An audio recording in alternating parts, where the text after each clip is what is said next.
October 2021. I was working as a luxury property caretaker for a firm in the Pacific Northwest.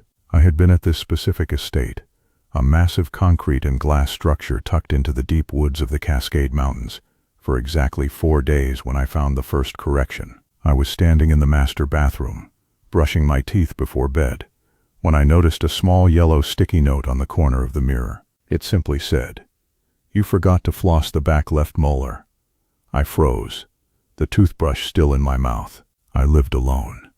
The house was supposed to be empty, a stalled listing worth $6 million that I was paid to keep pristine for potential buyers. I looked at the note for a long time, my heart beginning to thud against my ribs. I checked the locks on the heavy steel front door and the reinforced glass sliders.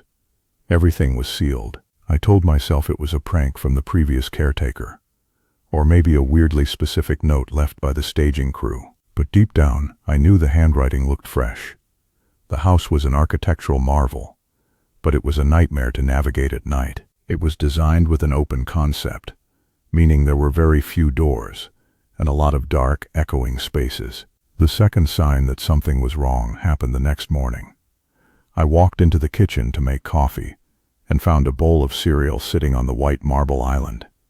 It was my favorite brand, a specific organic granola. Wisps of condensation were still clinging to the side of the ceramic bowl. I hadn't made that bowl.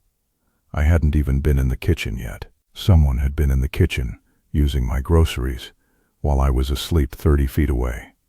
I didn't call the police right away, and I know how stupid that sounds now. But when you are in a house that expensive, with high-tech security systems and motion sensors that haven't been triggered, you start to gaslight yourself. I thought maybe I was sleepwalking.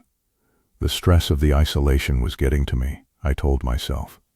I spent the afternoon checking the security logs on the house iPad. The motion sensors showed nothing. No entries, no exits. Just me, moving from the bedroom to the bathroom, then silence for 8 hours. That night, I decided to stay awake. I sat in the darkened living room with a heavy mag light and a kitchen knife. The house was silent, save for the occasional groan of the concrete settling, whispering. Then, around 2 in the morning, the house landline rang. I didn't even know the landline was active. I walked over to the charging cradle in the hallway, my hands shaking. I picked it up but didn't say anything. On the other end, there was no breathing, no heavy panting, just a voice. It was a synthesized digital voice, the kind you hear on a GPS, but it was using my own tone. It sounded exactly like me. The voice said, "Julian, you're slouching. Posture is the first step toward discipline." I dropped the phone. I looked around the dark room, spinning in circles with my flashlight. The beam hit the floor-to-ceiling glass windows, reflecting my own terrified face back at me. I realized then that the cameras in the house weren't for security. They were being used to watch me. I ran to the iPad to check the settings, but the security app was gone. In its place was an icon I hadn't seen before. It was a simple black square labeled Refinement. I opened the app and my stomach dropped. It wasn't a security log. It was a spreadsheet. It had every detail of my life since I had arrived at the house. Day 1. Subject ate 3 minutes past schedule. Day 2. Subject failed to make the bed with hospital corners. Day 3. Subject's heart rate increased during the night. Correction initiated. I scrolled down to the bottom, where the entry for tonight was already being written in real time. Day 5. Subject has discovered the interface. Transition to phase 2. I didn't wait to see what phase 2 was. I grabbed my car keys and ran for the front door. I punched the code into the keypad, but the red light flashed in a hurry tone. I tried again. Error. I tried the manual override. Nothing. The house had gone into total lockdown. The heavy motorized shutters began to hum, sliding down over the glass windows, sealing me inside a concrete tomb. I ran to the garage door, but the power had been cut to the tracks. I was trapped in a $6 million cage. I retreated to the only room with a solid wooden door, the pantry. I locked myself inside and listened, whispering. That's when I heard the footsteps. They weren't coming from the hallway. They were coming from above me. I looked up at the ceiling and saw a small ventilation grate. A soft light was glowing behind it. I realized the house had a double wall system for the HVAC. There was a space between the rooms, a hidden network of corridors where someone could move unseen.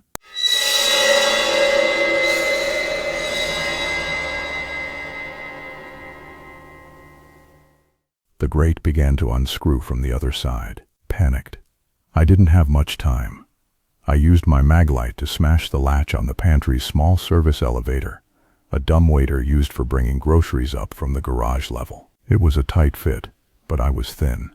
I squeezed my body into the small wooden box and pulled the manual rope with everything I had. As I descended, I heard the pantry door being kicked in. Petit. Four. Petit Saint-Limar. A man's voice, no longer digital, but cold and real, shouted down the shaft. You're ruining the progress, Julian. We were almost finished with you. I hit the bottom of the shaft in the garage. I scrambled out, bruised and gasping for air. I found a heavy sledgehammer on a tool rack and began to swing at the small side door that led to the mudroom. It took 4 hits before the frame splintered enough for me to squeeze through. I didn't look back. I ran into the woods, the branches tearing at my skin, until I reached the main road. I flagged down a passing trucker who called the state police. When the authorities arrived at the estate an hour later, the house was empty. The Refinement app had been wiped from the iPad. The property owner, who had hired my firm, a man named Mr. Sterling, didn't exist. The bank account used to pay my salary was a shell company based in the Cayman Islands. But the most disturbing part was what they found in the hidden corridors between the walls. They found a room with a twin-sized bed, a high-end computer setup, and a wall covered in photos of me, not just from the house but from my college years, my old apartment, and my parents' home. There was a final note left on the desk in that hidden room. It wasn't a sticky note this time. It was a typed letter addressed to me. It said, "The replacement was 98% complete. Your flaws were almost erased. We will find a more cooperative subject for the next iteration." I moved across the country 3 weeks later. I don't take house-sitting jobs anymore. I live in a small apartment with 1 door and no hidden spaces. But sometimes when I'm brushing my teeth, I find myself staring at the back left molar in the mirror, wondering if someone is still grading my performance. See you in the next episode. Don't forget to subscribe.